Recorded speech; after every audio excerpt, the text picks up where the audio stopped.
Hey everyone, this is Miss Keenan. I'm using this remote learning opportunity to share some fun and interesting books with you at home. Each Friday, I'll share one picture book and one chapter book that I will read to you because honestly, that's what I miss most about being in elementary school, are the read alouds. This week's books coincide with Hispanic Heritage Month, so sit back and enjoy. The first book I'm going to share with you is a picture book called Dancing Hands: How Theresa Carreno Played the Piano for President Lincoln.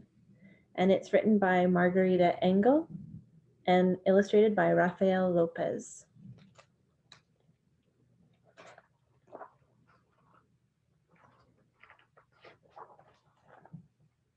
Dancing Hands.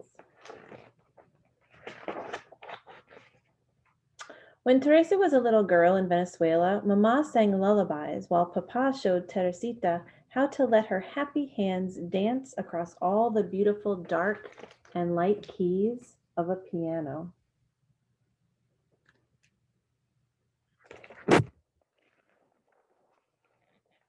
At first, making music seemed magical, but Teresa soon learned that playing a piano could be hard work. Sometimes she had to struggle to make the stubborn music behave as she practiced gentle songs that sounded like colorful birds singing in the dark and light branches of a shade-dappled mango tree, and powerful songs that roared like prowling jaguars beside towering waterfalls in a mysterious green jungle.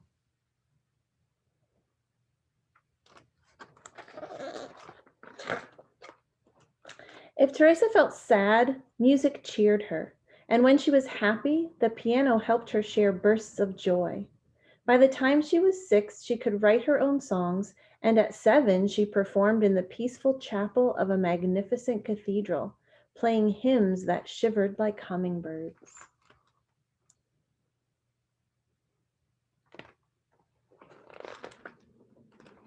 Music was Teresita's delight, but suddenly when she was 8, a war changed everything. Guns blazed, swords flashed, and poor Papa had to rush the whole family down to the seashore and onto a ship, into a storm where wind howled, waves rolled, barrels rumbled, ropes snapped, and clouds bucked and kicked across the wild sky like angry mules.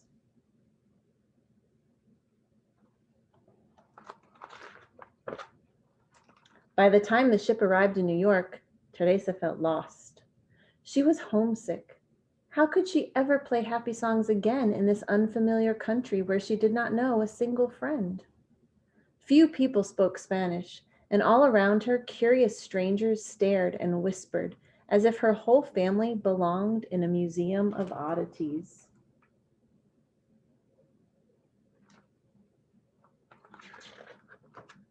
Worst of all, there was fighting here too, the horrible Civil War, North battling South as soldiers marched and newspaper boys hollered about victories, defeats, funerals, and fears.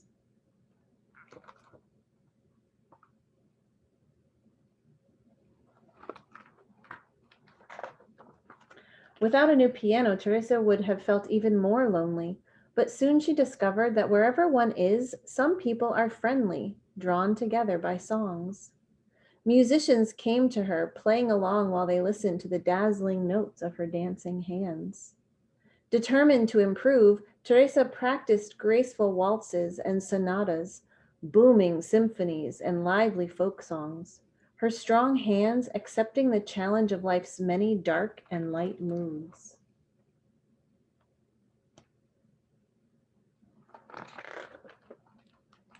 People began to call her the piano girl. Her picture was in the newspaper and on posters advertising concerts where she performed with great orchestras that invited her to play solos. Teresa triumphed in enormous theaters where children clapped and cheered while their parents stood up and tossed roses.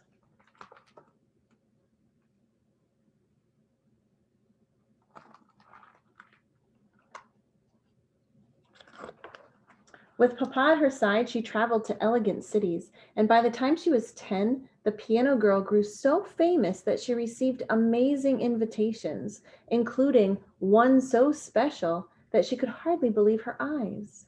President Abraham Lincoln wanted her to play for his whole family at the White House.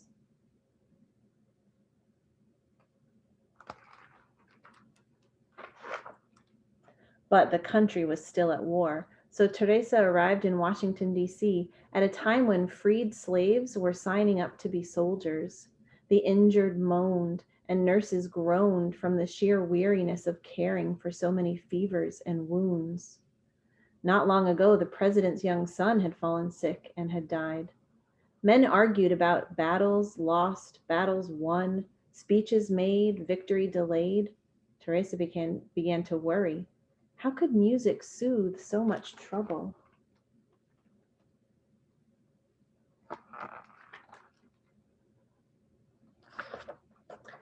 Poor Abraham Lincoln.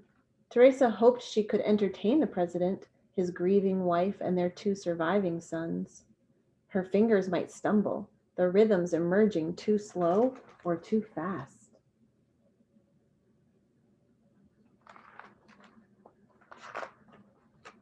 But Theresa was brave, and she believed in trying her best.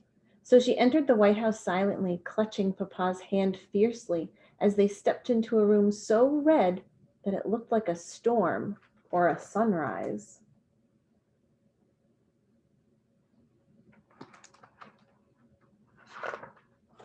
Theresa remembered how it felt to be a homeless refugee and how lonely she had been surrounded by strangers, some of them rude and others kind. The memory of meeting past challenges now helped her fingers dance, celebrating the way life had turned out to be a mixture of all sorts of feelings, happy and sad. But the piano was poorly tuned, making her music sound ugly. What should she do? Refuse to play? She stopped, feeling discouraged, until Mr. Lincoln smiled kindly and asked for his favorite song, "Listen to the Mockingbird."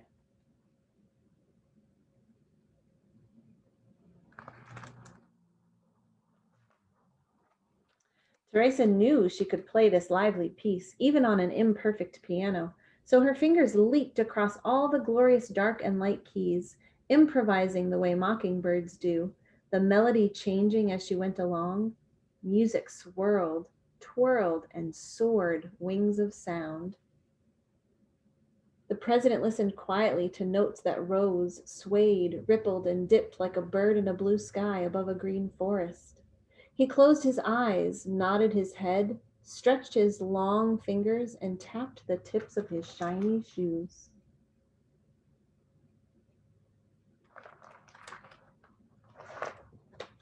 When the joyful song ended, Abe Lincoln stood up and clapped, smiling at the piano girl, who smiled too, because she knew that her music had brought comfort to a grieving family, at least for one brief, wonderful evening of dancing hands.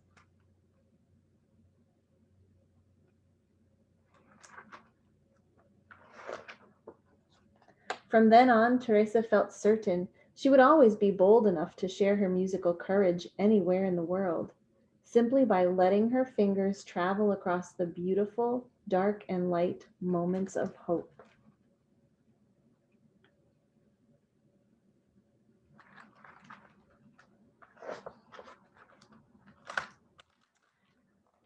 In the back is an historical note that tells us a little bit about Maria Teresa Carreno García de Seña, who was born into a musical family in Venezuela.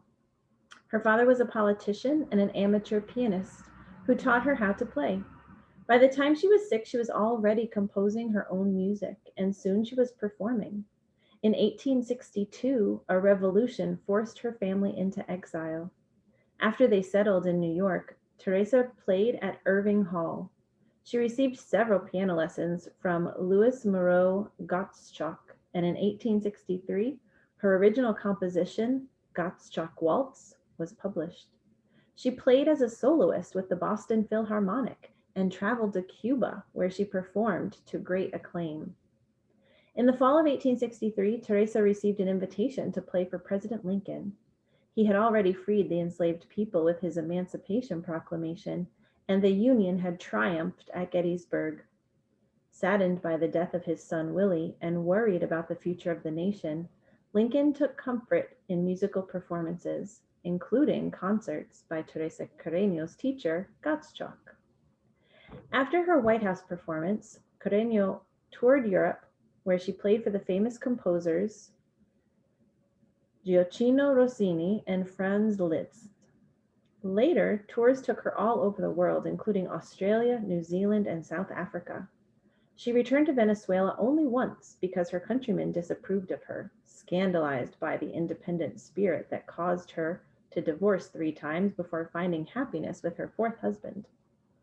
Theresa Carreno became known as a composer and opera singer, as well as one of the best pianists of her era, playing with such an intense spirit that audience members claimed they could hear the power of tropical nature in her music. She settled in Berlin, in Germany, but returned to New York during World War I. Her remains, concert gowns, piano, and many of her documents were eventually returned to Venezuela, where she's remembered as La Leona, the lioness of the piano. So that is Dancing Hands. It is a picture book, but it's listed as a biography because it is a memoir of her life. And so it would be included in the biography section. And it also has won the Pura Belpré Award, which is given to outstanding books with Latinx characters or having something to do with Hispanic heritage. So look for Dancing Hands on Epic. They have made it into a video that adds music in the background as if Theresa is really playing the piano. So definitely search for this on Epic. I hope you enjoyed our first Friday share.